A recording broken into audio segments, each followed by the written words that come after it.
Hello and welcome to the formal review. Today, we will be having a very special episode. So sit back, relax, and enjoy. What's up everybody and welcome back to the formal review.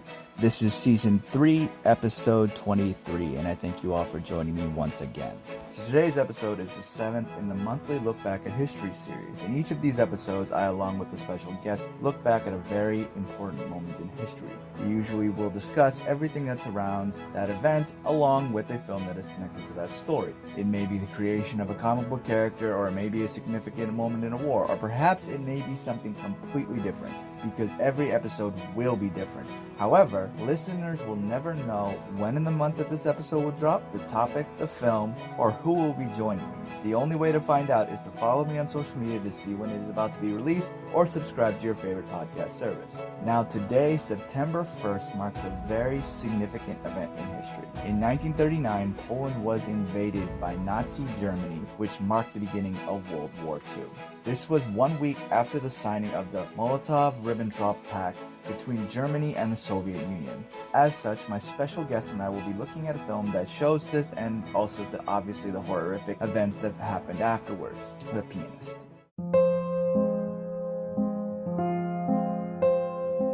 So The Pianist is a 2002 war biographical drama film produced and directed by Roman Polanski and stars Adrien Brody. It is based on the autobiographical book The Pianist, which was a Holocaust memoir by the Polish-Jewish pianist and composer Władysław Szpilman, sorry if I'm mispronouncing that, who was a Holocaust survivor. Prior to the German invasion, he studied piano at music academies in Berlin and Warsaw. He became a popular performer on Polish radio and in concert. After the Nazis invaded, he became confined in the Warsaw Ghetto. Along with all the Jews living in Warsaw at the time, he was forced to move into a quote-unquote Jewish quarter, which became known as the Warsaw Ghetto on October 31st, 1940. This ghetto was the largest of all of the Nazi ghettos during World War II. At its height, as many as 460,000 Jews were imprisoned in an area about 1.3 square miles, which is converted to 3.4 square kilometers, which has an average of 9.2 people per room, and food was extremely scarce. Spielman found work as a musician to support his family, which included his mother, father, brother, and 2 sisters. But before we go into the film and Spielman's story too much, let me preface this episode with a slight spoiler warning for those who haven't seen the film. However, the film came out in 2002, so you've had a chance to watch it. Additionally, as this film deals with the Holocaust, we will be discussing this. If this type of discussion makes you uncomfortable, then I would suggest you stop listening now. However, I feel that this is something worth listening to, as it is a very important thing to hear. If that or the spoilers don't bother you, keep listening. Now, let me welcome my good friend on the podcast, Ben Walsh. Hey, Ben. Thanks for coming on. I do appreciate you joining me. Thanks so much for having me. Yeah, given your background and given what we're talking about, it definitely brings in another perspective that I think some of my listeners would like to hear. But before we get into that, I think going into the actual film that we will be talking about, the first thing is, when it comes to World War II, what do you think about first? You know, it's a big war with no good guys. I think that's kind of the easiest way to think about it. You know, the thing about World War II is just the scale of it is so absolutely massive. I mean, we call World War I a world war, but it really wasn't. It only took place in 2 theaters of war primarily, right? We're looking at the Middle Eastern front with the Ottoman Empire and Europe with the European powers as such, right? World War I was really the Napoleonic War with bigger toys, right? Whereas World War II was a real world war. I mean, we were having sea battles in the Pacific and the Atlantic simultaneously. Meanwhile, there were troops in Africa, and then, of course, soldiers were coming from all over the place. So German colonial conscripts were coming out of Central Africa, right, with Cameroon and things like that, and German holdings. And then the sepoys and Indian troops were coming out of India to help the British Empire. We have the Japanese front, which, you know, it's difficult to recognize how big and destructive that side was, because we think about the Pacific from the American perspective. But, of course, that war was going on in China and partially in Korea as well. So the thing about World War II, to me, when I first think of it, is just the scale of it is truly revolutionary. We have never seen and will never see again, I believe, a truly world war in that sense. And I think part of it is because those types of colonial empires just don't exist anymore, right? There's a lot more self-determination in the world now than there was 70 years ago. And the way that the world is set up is you're really not going to have these kind of mega states doing battle ideological purposes as such as it was back then. I mean, the wars that we're talking about now, and by the way, conventional warfare is essentially dead. We saw even after World War II that conventional warfare is effectively dead, right? The first war to take place directly after World War II, the Korean War, 53, is not a conventional war, right? Vietnam, not a conventional war. And you just kind of arc up through there. So it really is the last gasp of the line and trench warfare. And so that all kind of feeds into the mass scale of it. I mean, we will never see anything like that again. And quite frankly, I think that's for the best. You're right in the sense of it's one of the last bit of like part of history. And that's one of the reasons why I want to always do something like this, like I do every month, because it looks back at how things have changed. The war ended in 45 and it's such a long time ago. And the people that fought in that, the people that survived it, essentially from all angles, they're now almost gone, if not all gone at this. It's such a interesting time period to look back upon from just all the things that you mentioned, and then also to looking at the different points of view of it, because you have the issues that we're more going to concentrate in this one that are more obviously really, really wrong. But then similarly to what you were talking about, getting the American point of view, when we look at the war in the Pacific, it's pretty much just the American side of things, always saying, oh, the Japanese are the villains of the world and everything. And in the sense of that, I mean, then you look at what happened at the end of it. The U.S. dropped 2 atomic bombs on Hiroshima and Nagasaki. There's some convenient whitewashing there too, right? When we talk about the war in the Pacific, we don't talk about that we were firebombing islands. We were using flamethrowers in Japanese trenches. You know, we firebombed Tokyo after the British stopped using firebombs, right? I mean, there's a lot of whitewashing in the war in the Pacific. And the atom bombs are the most obvious example of no good guys even on our side. But there's a lot more to it. And of course, this isn't what this film's about. But, you know, it's so important that we think about it in a holistic way and not just accept the version we're taught, which is that the Japanese were savages and we were the heroic banner-waving Americans come to liberate the islands from the tyranny of monarchy. It's just a very different perspective than we usually get. Yeah, I definitely agree with that. World War II, one of the biggest parts of it is obviously the Holocaust. It obviously deals with persecution of Jews, but it doesn't show, obviously, the really horrors of the Holocaust. There are other movies for that. But this definitely shows preliminary angles of what was happening in Poland, the segregation of Jews into ghettos, and how that kind of led to the obvious gas chambers and everything. So the Holocaust essentially takes place in 3 phases, right? Stage 1 is force Jews to leave by making them uncomfortable. And it's not just Jews. I'm going to use Jews as a kind of catch-all for Jews, Roma, gays, brown-haired people, right? Anyone who was the other, the non-Aryan. So phase 1 was to force non-Aryans to leave the country, or whatever country it was, by making them uncomfortable, right? This was the no Jews in bars, no gays in bars types of things, right? Then we move to phase 2. All right, you stuck out phase 1. Sucks for you. Now we're going to put you in camps. And not necessarily camps, these are ghetto/camps, right? The second phase can be broken down into 2 kind of sub-phases. Sub-phase 1 of phase 2 is put these undesirables in ghettos, right? Whether it's in major cities or you force everyone to move to the same small shtetl in wherever it's going to be, right? That's kind of phase 2, part 1. Phase 2, part 2 is, okay, that didn't kill you. You didn't die for natural causes, flee or rebel. So now we're going to take you to labor camps because we can't have you in polite society anymore. Right? So now we're in phase 2, part 2, and you see kind of just the start of that in the film. You see all these families being carted off on trains. You don't know where, and the film kind of lets your mind wander about whether those are work camps or death camps. In the summer of 1942, approximately 254,000 residents were sent to the Treblinka camp under the guise of quote-unquote resettlement in the East. Now, this was an externment camp, which operated from July 23rd, 1942 till October 19, 1943 as part of the Operation Reinhard,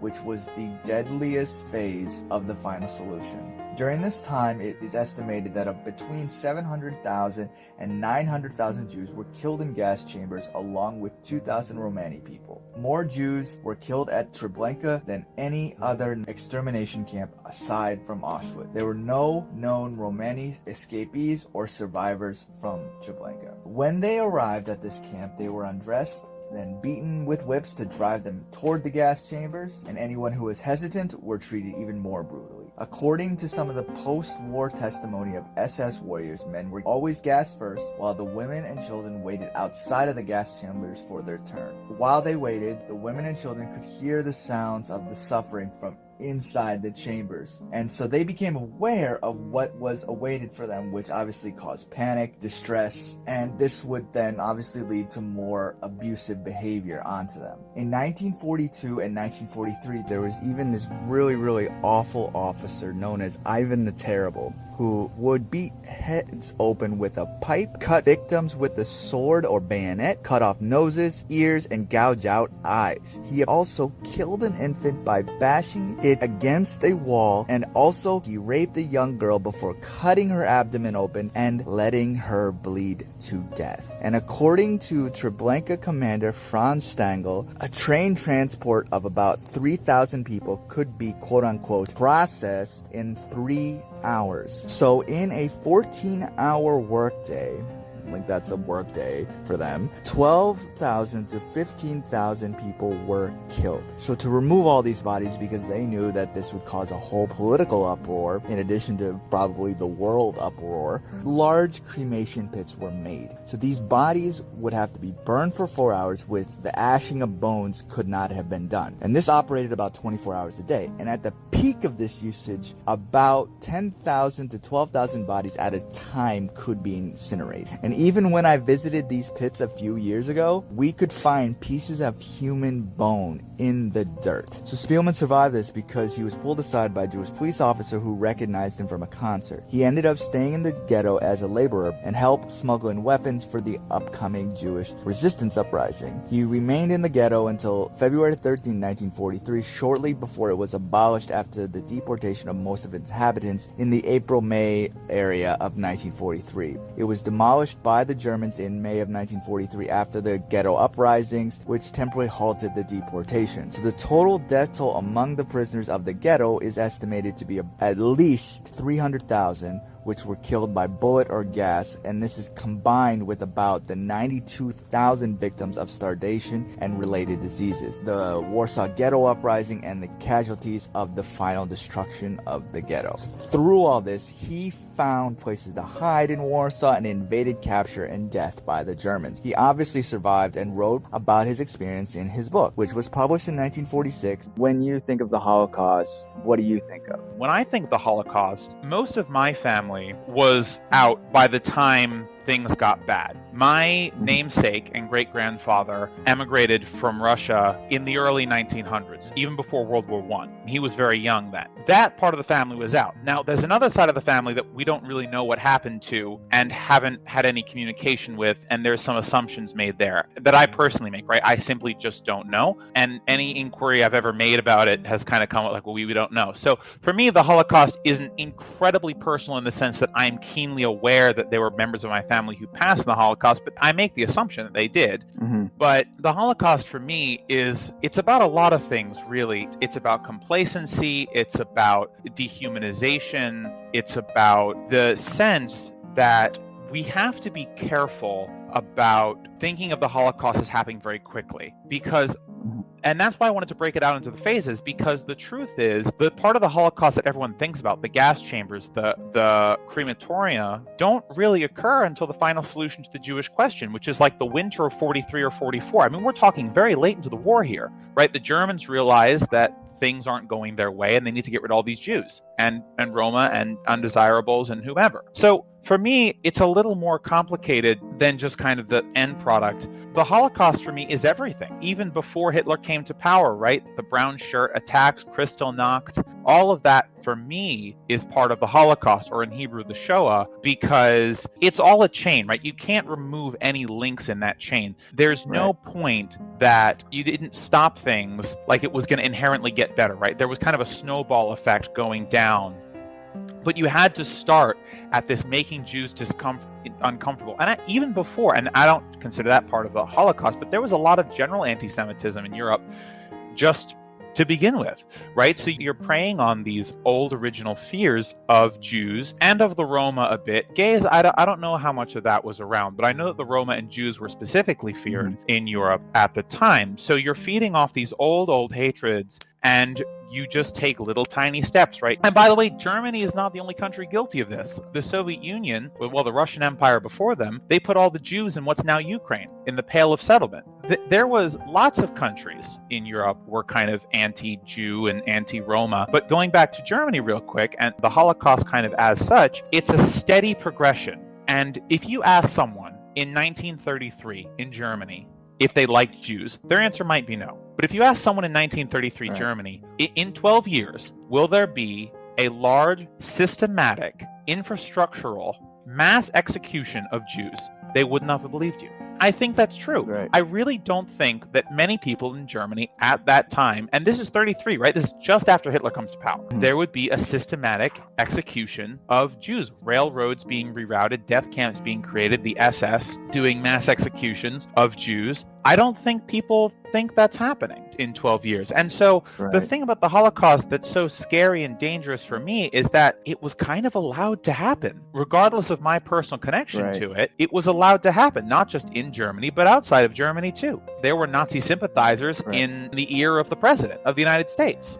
There were Nazi sympathizers in the ear of the Prime Minister in Britain. There were Nazi sympathizers in France. Obviously, there was Nazi sympathizers in Spain. There was a whole civil war there. But we make the mistake of thinking of Nazism and the Holocaust as kind of discrete things that happened in discrete places at certain discrete times. And that's just wrong. And that's the thing that I think most about when I think about the Holocaust is just the general complacency around it. I think about that even before I think about all the horrors. And I've seen all of them. I've pretty much watched every tragedy porn on the Holocaust that you can think of. And that's kind of where I fall on it, to be perfectly honest with you. I think that's a valid point of it's a progression of something. It's not just something that happens completely randomly. At least for me, like when it comes to the Holocaust, it's something that similar to obviously U.S. slavery, it's the epitome of really the worst things that human beings can do. Yeah. I know that the end result, like you kind of were saying, is you have all that systematic stuff that happens beforehand,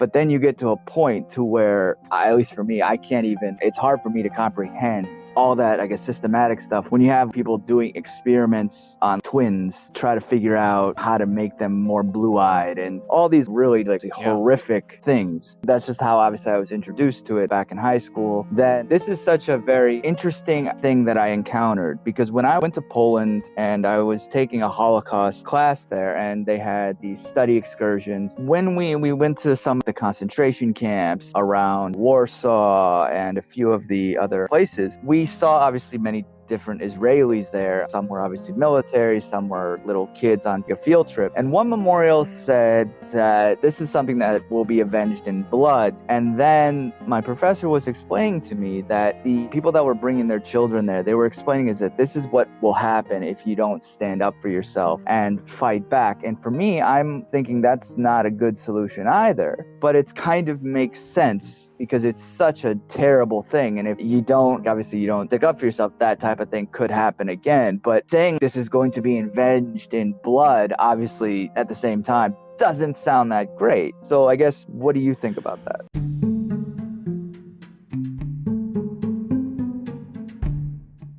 Voting isn't just going to the polls anymore on Election Day. Options like early voting, mail-in voting, and ballot drop boxes are available to more voters and are growing in popularity. How to Vote is a tool created by Democracy Works, and it breaks down the options your state offers by forecasting a ballot, empowering you to decide where and when to vote. Democracy works best when we all vote, but misinformation and confusion about election procedures have resulted in low voter turnout. How to Vote takes the guesswork out of the voting process. It is easy to use and helps folks from all over the country overcome many of the process barriers to voting. It is committed to helping you vote no matter what. You can use the How to Vote tool to sign up for election reminders, see what's on your ballot, get step-by-step assistance requesting your mail ballot, explore your options for returning your mail-in ballot, check your voter registration status, and find your local polling site and make sure that you have an appropriate ID to bring with you. Decide when and where you'll vote this year at howto.vote.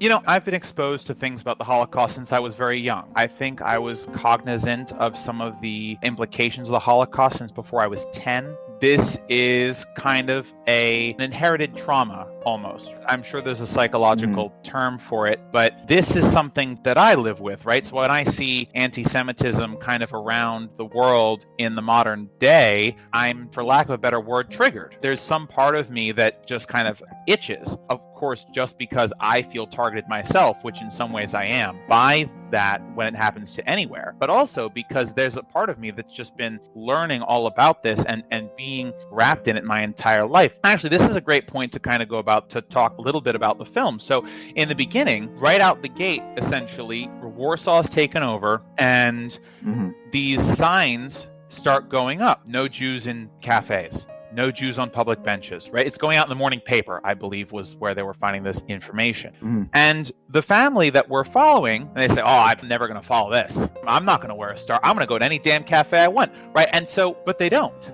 In some ways, they immediately fall in line. And this is not at all to criticize their actions, because when the state comes down on you, it's very hard to resist. No one is as Rambo as they think they're going to be. You just aren't. Right. And look, there are many people who are stronger and braver and more courageous than I would ever be. And I have not done the intellectual exercise of what would I have done if I was there. I don't like to think about it. I don't enjoy the prospect of evaluating my personal courage and bravado and willingness to be compliant if it's there. And I'm just not interested in that. But you see throughout the course of even the early moments of the film, oh, well, you know, we can't work here, so we'll work here. We can't go here, so we'll do all these things. I don't want to cause a fuss. I don't want to inconvenience people. And that's what I think they're talking about. Yeah. I don't know about Avenged in Blood per se, but I will agree with the idea that if you don't stand up when there's no blood being shed, you might have to shed blood to get your rights back.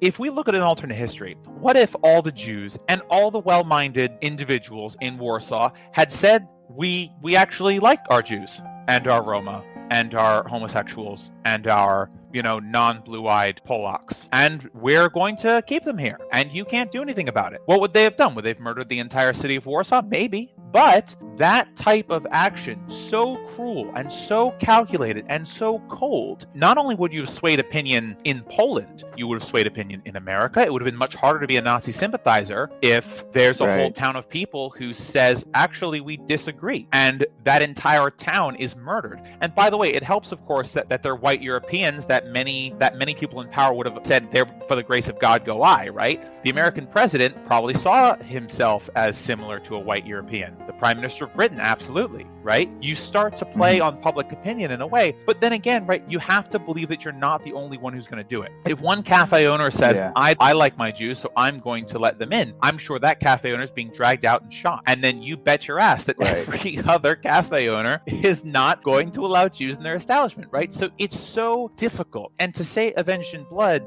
certainly blood was taken from us. But what is Avenged in Blood? We hung them all at Nuremberg. We actually got the vengeance, in theory, that we wanted. It's very complex. And a slogan like that is so unnuanced and so simple, but it does delve into the deep anger and frustration that modern Jews feel about what happened. Many of us are very distantly related to it, but we see anti-Semitism in the world. And I don't know if the same level of bigotry is still happening with the Roma. I know in some countries it is. Hungary, especially for Roma and homosexuals, there's a lot of pushback now. There's new anti-homosexual laws in Russia. Some of this bigotry hasn't gone away. So Avenged in Blood, it speaks to that anger, to that frustration, to the senseless anger that is felt by the descendants of those who were oppressed. Right. Yeah, I think kind of touched on it as well. The idea of obviously standing up, because you can be, like you said, that one owner, and you can go down the way you were describing, but then as well, you could try doing it in secret, but then how do you know who to trust? Because as the movie shows, the people that you could trust were selling you out on the side, or they take advantage of you, and go into all these many different stories of somebody trusted somebody and then they ended up betraying them in some way. I mean, that story has happened so many times. How do you to stand up for what you believe in. And it's kind of a hard thing for a lot of people in our generation are able to connect with, because in a sense, it's obviously a good thing that we haven't experienced something that traumatic, because obviously we don't want that type of thing to occur. 2020 is still young. Yeah. From a general perspective, something that horrific hasn't happened. Obviously, there are things that are pretty horrific that have happened on very personal level. And then obviously the stuff that happened on the border with ICE and everything. Obviously, that kind of thing is still in existence, even though it's not such a grand scale, which again is a good thing. But going into that, when it comes to talking about the film, so one thing that I think you alluded to already was the idea of complacency. And right when everything happens at the beginning, Poland's invaded, not too much is happening, but then the main character goes on a date and tries to just go to a cafe, like he's not really taking it seriously. And then you kind of pointed out, he's still working and he's trying to keep that sense of normalcy, but at the same time, there's this uneasiness that's going on, but not everyone is doing anything. And that obviously leads to what happened. And even they have a friend who I think tries to persuade them to join I don't know what the actual name of the police force was called, but essentially the police force to moderate the Jews and beat your own people is how they put it in the movie. Yeah. I wish they actually talked about that relationship a little bit more, because I forgot about that when I was watching the movies. What I really got from the movie was really personal story from Polanski. Polanski wanted to make this movie because he had deep connections as he escaped from the Krakow ghetto as a child after the death of his mother. He escaped because his father pushed him through the barbed wire of a camp, and he wandered Krakow and Warsaw as a child and was cared for by the kindness of strangers. He ended up living in a Polish barn until the war's end. His father almost died in the camps, but they were reunited at the end of the war. His own survival and also that of his father are in a sense random, as Spielman's was. And because of his story, even Steven Spielberg wanted to direct Schindler's List, but Polanski refused. And there's no real documentation of why this is, but it could be because that story doesn't really connect to him as much. Because while admirable, Schindler's story was about a man who deliberately set out to frustrate the Holocaust, in comparison to Spielman's and Polanski's experience, which was more showing the fate and chance that played in surviving this terrible time. And I think that's why he chose to direct this film, because the survival aspect was something that he connected to in Spielman's overall arcing story. Then fast forward to 2001, when Polanski started to film a movie version of the autobiography. And he kind of lived almost what happened in this movie, obviously as a child instead of an adult man. But before going into too much into that, I know you're not the biggest film guy, and that's fine. But when it comes to Polanski films, I've only seen 3, so when I say these are my favorite 3, that's all I've seen. That's a short list to draw from. Yeah, well, so this will be my favorite Polanski, if for no other reason than it may be my only Polanski. So my list is very short. Aside from this, because this is definitely one of them, Chinatown, I think, is really good. It's obviously very iconic. One of my favorites, and it's still one of my horror movie favorites, is Rosemary's Baby. It's actually one of the movies that still creeps me out, I would say, even more than The Exorcist.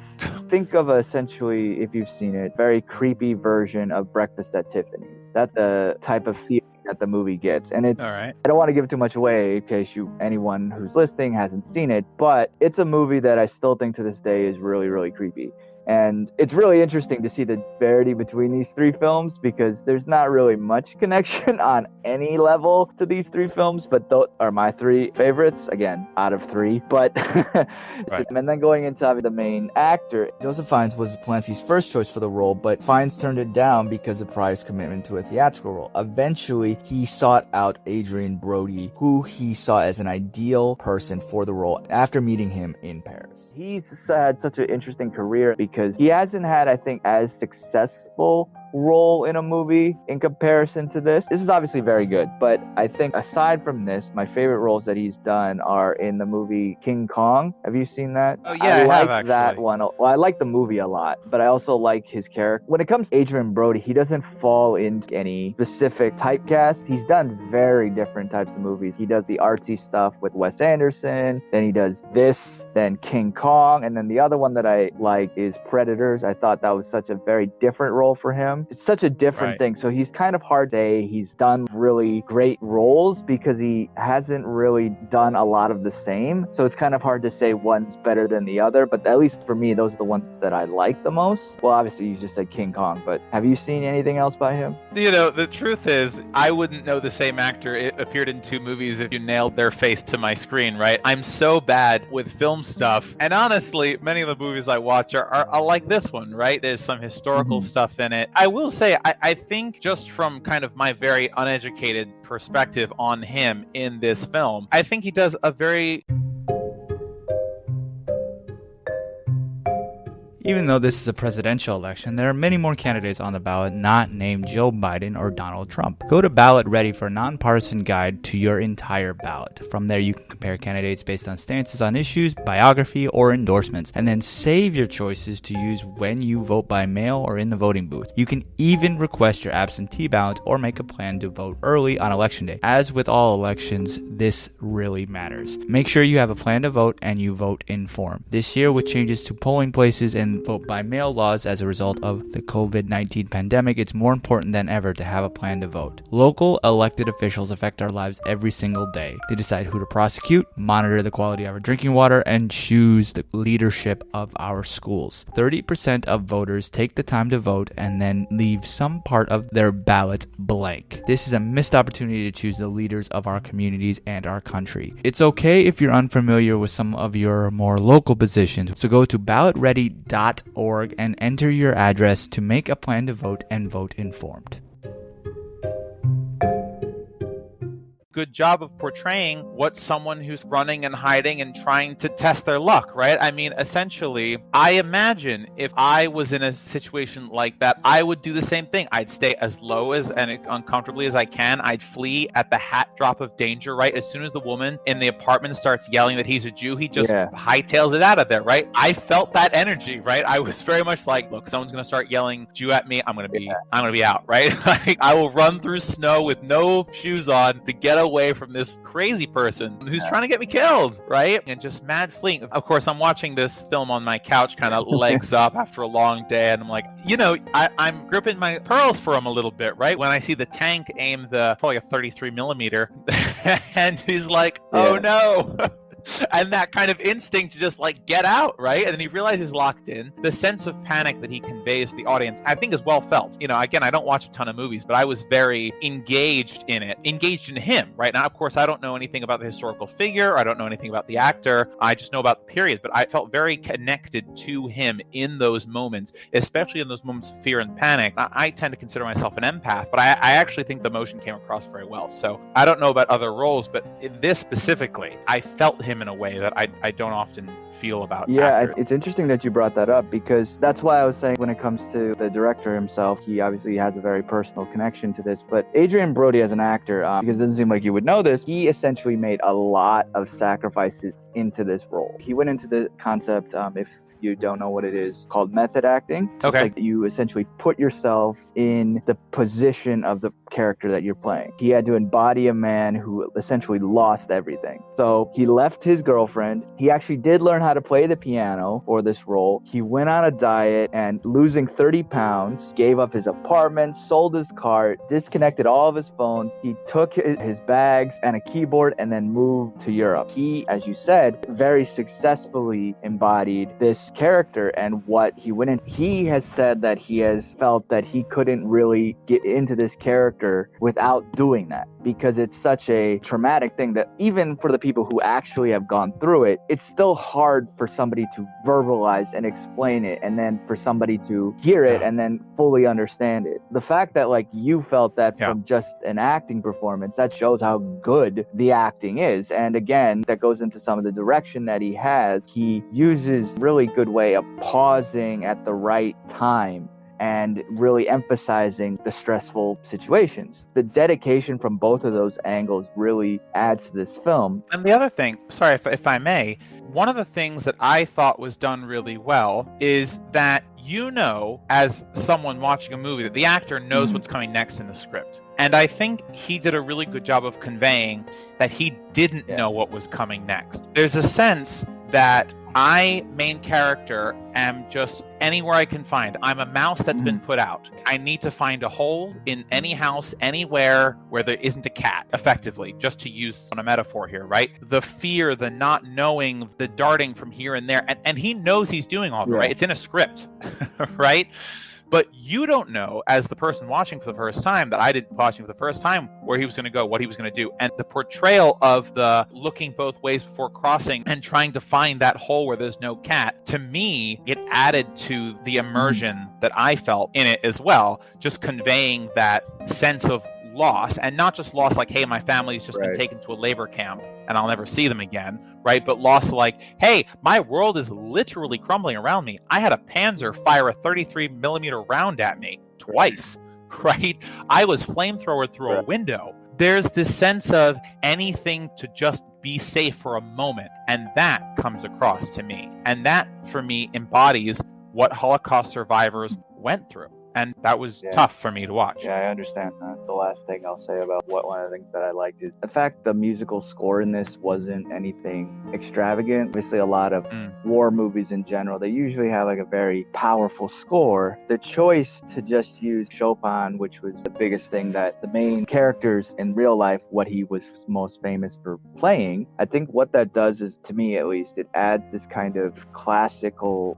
feel to the film and really makes it a very well done period movie. It added to the feel of the film, puts you into 1939 Poland and into the actual time period that this film takes place. It allowed for you to be in there and feel everything that this man is going through, whether you're Jewish or not. Something that was a really great choice by the director. When it comes to any negative about this, like I already talked about, one of the things I wish they had gone into is something that I didn't know about, but that film doesn't have to do that. As with a lot of these types of movies, when it deals with a very horrific event, it obviously can be a film that is very hard to watch. I think that's a little bit difficult, but at the same time, it's one of those things that I think everyone should, especially if you haven't experienced it from any other film or like you want to. It's something that you have to, I think at least, you have to understand the horrors and everything that some people had to go through, because otherwise these types of stories are just going to kind of be forgotten. Yeah. Did you have anything that you didn't like about the movie? Yeah, I did. So the thing for me, as someone who has been to both the Holocaust museums, has had very good and long cries, the thing that I didn't like about it is that it's a bit like tragedy porn, in the sense that they show you what's going on, but they try and really eke on the heartstrings. And I don't think that's a bad thing. Don't get me wrong. For me personally, that is triggering because I've been surrounded by this stuff. I have this kind of inherited trauma about the Holocaust, about these types of things. And the feel for me is it was just difficult. It was just difficult to just sit there and watch it get progressively worse and worse and worse, you know, after knowing so much, right? And of course, there are things they didn't show that were horrible, and I didn't need to see them to know that they happened. But for me, there felt like long, drawn-out portions of the film where they were really trying to hammer home how gloomy it was. And by the way, Warsaw, Poland was not the worst of it by far. Yeah. So the thing that's frustrating for me about a film like this is that they spend all this time showing you painstaking detail how bad it is, how slow the progression is. And I do think it does a good job of showing the progression of it, the slow, steady worsening. The scene that was most painful for me, actually, was when the woman is holding the soup and the hungry man is asking for food, and he knocks over the woman's soup. And then when it falls on the ground, he laps it up from the ground. And for me, I couldn't watch that. It was so painful and so intentionally heartrending. That for me, and I've seen it all, I couldn't watch that. It was too painful. The thing I didn't like about it is that it focused kind of too much on that individual horror. And again, that's just a me thing, right? Being so steeped in it. I think for people who don't know the types of conditions and they're only getting it from a film like this, that's absolutely a good thing for them to see. But for me, it was too horrific, especially knowing that it wasn't the worst of it, right? Yeah. The Holocaust scene that I think of, the thing that comes to most when I think of the specific scenes of horror, there was a town in the Ukraine when the Nazis invaded. They had a PA system throughout the town, and they blasted opera music. This is during like the later parts of phase 2 of the Holocaust, by the way. So they're in the Ukraine, and this town has about 37,000 Jews. They take all the Jews, by the way, reported by their neighbors, okay, and their friends, all right, bring them all to the beach, have them dig giant holes, and then opera music blasts throughout the city so loud you can't hear yourself think. And then MG-42s are lined up on the beachhead. You mow them all down. 37,377 Jews. To know that that kind of thing was happening around the same time, and then for a film like this to just kind of drag out these, what I consider personally lesser horrors, is just, to me, a little uncomfortable. Mm-hmm. But if you don't spend the time to learn about the greater horrors, it's important that you see this. Yeah. It's important that you see what humans can do to each other. I'm mixed on that, but for me, that's the thing I like the least. That's 100% fair. Even as somebody who doesn't have as much as the inherited trauma that you were talking about, as somebody who doesn't have that, that scene is extremely hard to watch. It's jaw-dropping. Yeah. And it is a film that has moments like that. I mean, there's a moment that I still hurt to watch it. And it's something just so drastic that happened, I'm assuming, a lot early on, is they would come into these homes and then they would say, stand up. And then this old man who's not able to because, well, he's old and I mean, in a wheelchair. And then they just say, okay, well, if you're not going to stand, we're throwing you out of a 3-story window. That is the ultimate negative side of what humans will be willing to do to each other. And that's the hardest part about a movie like this. Because I haven't seen this movie in I don't even know how many years. But from a story perspective, it's one of my favorites. There are other Holocaust movies that show a little bit more of what else is going on at the time, more horrific events that happen, obviously. And there's obviously, I don't know how many documentaries out there that definitely cover all of this. I wouldn't say that this is the movie that somebody should really take on as this is the ultimate thing in the Holocaust. No.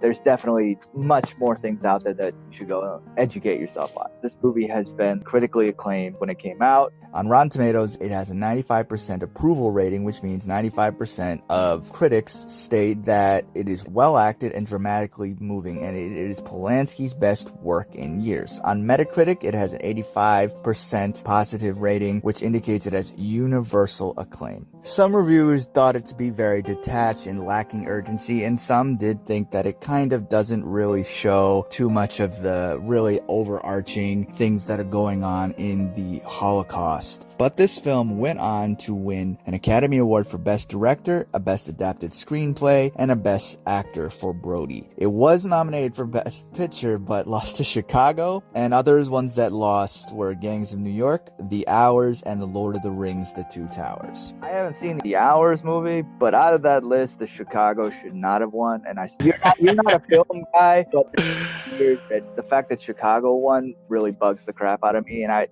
happened, that bothered the crap out of me, so it still bothers the crap out of me. I don't know if you have any opinions on that. The Lord of the Rings movies, just in general, the visuals were just absolutely incredible, but it's difficult, right? Because you can create such powerful imagery, so for me, I definitely agree that Lord of the Rings is definitely better. So, I mean, we kind of covered already, so when it comes to the importance of this movie, and it is a story of just this one person, which shows a survival, and at least for somebody who is mostly a guy who does things by himself, that's why I guess attached myself to this movie. The thing that's nice about this film, in kind of all of the tragedy that's going on, is that it gives you someone to root for, right? You have a central figure that you can say, in all the tragedy that's going around, it's so important that this one person makes it out, right? And I'm sitting here and I'm rooting for them. And even if you don't know his story and you don't know anything about Polish public radio or Chopin or piano, right? You can say, I'm watching a screenplay. Yeah. I'm watching an individual go through travesty beyond comprehension, and I'm rooting for that person, right? This is a good guy, bad guy movie, but the good guy's job isn't to defeat the bad guys. The good guy's job is to just get the heck away, to just survive, right? And in that, you kind of feel very strongly for that person because it's a very human instinct to want to survive, right? To want to overcome adversity. And this is a great film for that.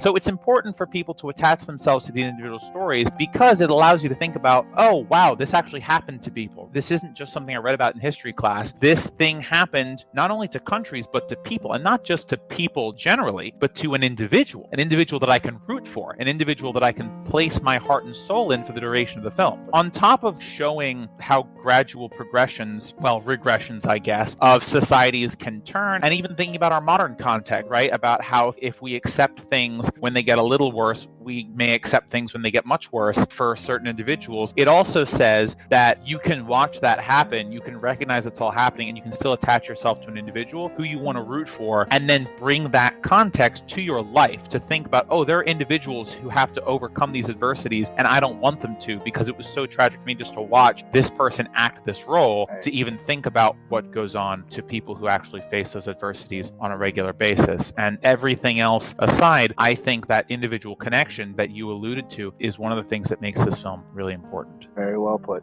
So we'll end on that. I was a big fan of James Lip's show Inside the Actor's Studio. For those who don't know, at the end of every episode, he would ask a list of 10 questions that was originated by the French television personality Bernard Pivot on his show Apostrophes after the Proust questionnaire. And so to honor his memory, I'm going to continue that. Now, my questions aren't the exact same, twist them a little bit so you get to know a little bit of my guests at the end of each episode. And some of them are a little bit fun. So let's get started. How many times a year do you see a movie in the theater? Probably 2 or 3 times a year. And it's got to be a good one. Yeah. It's got to be a good one. Coronavirus aside, because obviously we're working from home a lot more. How often do you watch movies at home? When my loving fiance decides it's time for us to watch a movie together. So this one may be a little bit difficult for you because you're not good with faces or anything, but which actor or director will make you watch a film no matter what? Is John Cleese an acceptable answer? British comedy stuff. I mean, all of them are geezers now, but like all the Monty Python stuff, if you say, hey, we're watching Monty Python and there isn't a global pandemic, I'll be wherever it is that it's being screened. Completely that's a definite get me to watch something on screen. When it comes to watching movies, are you more of a digital or hard copy fan? Well, I haven't used a VHS in about 12 years.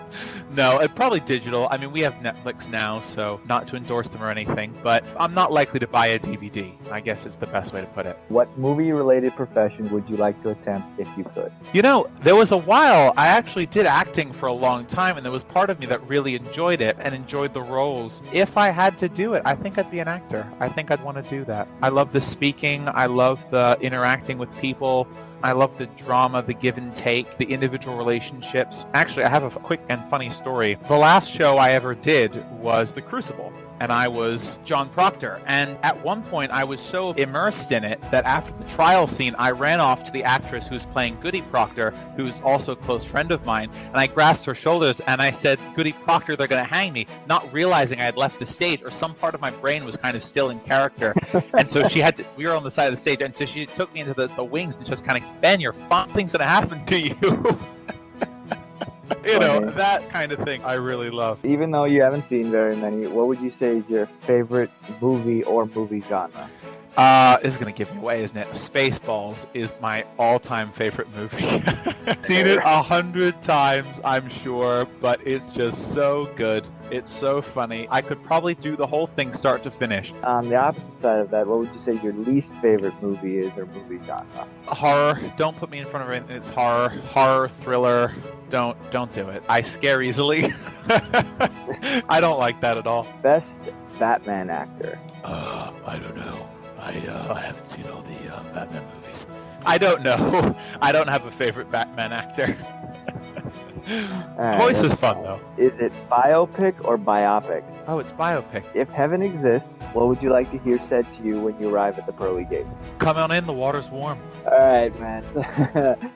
Thanks again for coming on. Thank you so much for having me. Appreciate it. It's definitely a good conversation, and I hope that my listeners enjoyed it as well. Is there any way people want to reach out and talk to you? How can they do that? Yeah, absolutely. More than welcome to reach out about the Holocaust in general or things like that. It's helpful for me to teach people about these parts of things that they don't learn about. So my email is benwalsh35@gmail.com. I'm more than willing to answer questions or to give resources about the Holocaust. You know, it's important that people understand our history and understand the types of things that humans can do to each other so that we don't do them again. Thanks again, and we'll talk soon and hopefully see each other soon when the coronavirus... I certainly hope so. Take care. Yeah, you too. Have a good night. You too. Thanks again. Yep, take care. Bye-bye. Bye. Now I know know all of that was a lot to listen to, and I know it's a lot of very intense topics, but I thank everyone for just joining me on this journey and listening to what I have to say about this. This is obviously a very, very intense topic, but I do think it is important for people to hear. Now, what did you think of this film, and have you watched it in a really long time, and what did you think? And honestly, where do you think Adrien Brody's career is? What are your favorite roles that he has? And for those who have seen some more Polanski films than us, what are your favorite Polanski films? And do you have any recommendations for us? Because I've only seen 3 and Ben's only seen 1, so do you have any recommendations for us? Let us know. Hit me up on social media. The Formal Review is on Twitter, Instagram, and Facebook. The URL is all the same. It's at The Formal Review. Feel free to also check out backseatdirectors.com, where I write with the big team movie reviews and also other editorial articles. Again, that's backseatdirectors.com. Please also subscribe to the podcast on your favorite service. It is on Spotify, Google, and Apple Podcasts, Podbean, and really, honestly, anywhere you can find podcasts. Also, I'm always wanting to grow and improve, so feel free to leave a review on your favorite service. I see the numbers, and I do this for you all, and I want to keep it entertaining. I really appreciate everyone supporting me by listening and talking about movies with me online. For those who have contributed financially, I really thank you for supporting me in that way. For those who want to financially contribute, please go to anchor.fm/the-formal-review and click support this podcast. And I thank you very much in advance, and any donation is appreciated. Thank you all for tuning in once again, and until next time, well, I won't say it's in movies, but be safe, wash your hands, and take care, everyone. Thanks for tuning in to this episode of The Formal Review. We hope you'll join us again.